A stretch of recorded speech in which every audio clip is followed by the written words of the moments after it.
మీరు 42% రిజర్వేషన్స్ తోని అంటే మీరు ఏదైతే కోరుకుంటున్నారో మీరు బీసీలకే మంత్రి పదవులు ఇస్తారా? ఒకసారి స్టేట్మెంట్ ఇవ్వమనండి రేవంత్ రెడ్డి గారిను, రాహుల్ గాంధీ గారిను. అంటే నేను ఏం చెప్పదలుచుకున్నానంటే మైకుల ముందు ప్రజల ముందు మాట్లాడేది ఒకటి, చేసేది ఒకటి. వీళ్ళకి చిత్తశుద్ధి లేదు. ఈ పార్టీలన్నిటికీ చిత్తశుద్ధిగా అనుకుంటే ఈ 7 దశాబ్దాలు అవసరమే లేకుండే ఇవాళ కూడా రిజర్వేషన్ అంటున్నారు. ఇంకోటి ప్రధానంగా నేను చెప్పదలుచుకున్నాను, దయచేసి మీరు నాకు టైం ఇవ్వాలి. అయితే ఇవాళ బీసీలలో కూడా ఒక చాకలాయనకు గౌన్లైనకు ఏం సంబంధమో చెప్పండి ఒకసారి. ఒక మంగళాయనకు కుమరాయనకు ఏం సంబంధమో చెప్పండి. ఒక గొల్లాయనకు ఒక ఇంకో కులానికి డక్కలాయనకి ఏం సంబంధమో చెప్పండి. అంటే ఏదో ఓటు బ్యాంక్ రాజకీయాలు తప్ప వాళ్ళు కలిసి ఉంటున్నారా? బీసీ వెనుకబడిన కులాలు అంటున్నారు. వాళ్ళందరూ కలిసి ఉంటున్నారా?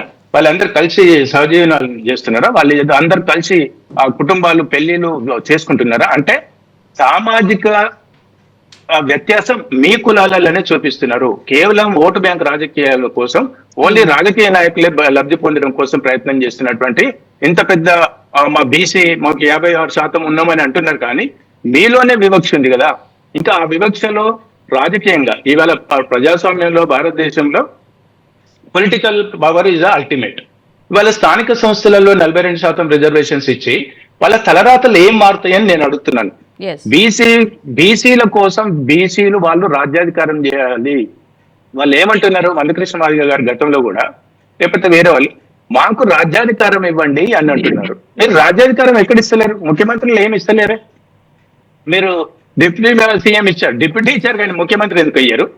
అంటే మీరు ఎంతసేపు మీరు దూరం పెట్టాలనేటువంటి కార్యక్రమం ఉంది తప్ప వాళ్ళ అభివృద్ధిని కాంక్షిస్తలేరు. ఇది ప్రజలు గమనిస్తున్నారు. ప్రధానంగా అన్ని కులాలు వాళ్ళు బీసీలలో కేవలం ఐదు కులాలు మాత్రమే వాళ్ళు మళ్ళీ డామినేషన్ నడుస్తుంది.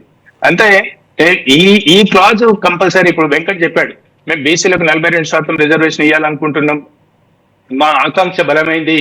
కానీ వర్గీకరణ సాధారణంగా ఇప్పటి వరకు ఆ ఏబిసిడిఈ అనే కేటగిరీస్ ఏవైతున్నాయో ఆ కేటగిరీస్ బేసిస్ లో మీరు రిజర్వేషన్స్ ఇస్తారా అంటే ముఖ్యమంత్రి గారి దగ్గర సమాధానం లేదు, పార్టీల దగ్గర సమాధానం లేదు. ఈ లాజిక్ మీద హైకోర్టు రేపు క్వశ్చన్ ఇస్తుంది, అది డిస్క్వాలిఫై అవుతుంది. ఒకవేళ డిస్క్వాలిఫై కాలేదు అనుకోండి, everybody have an right to go approach in supreme court also. అంటే ఇవాళ నోటిఫికేషన్ ఇచ్చేసాం, ఈ పార్టీ ఆపేసింది, ఆ పార్టీ ఆపేసింది అని అంటున్నారు.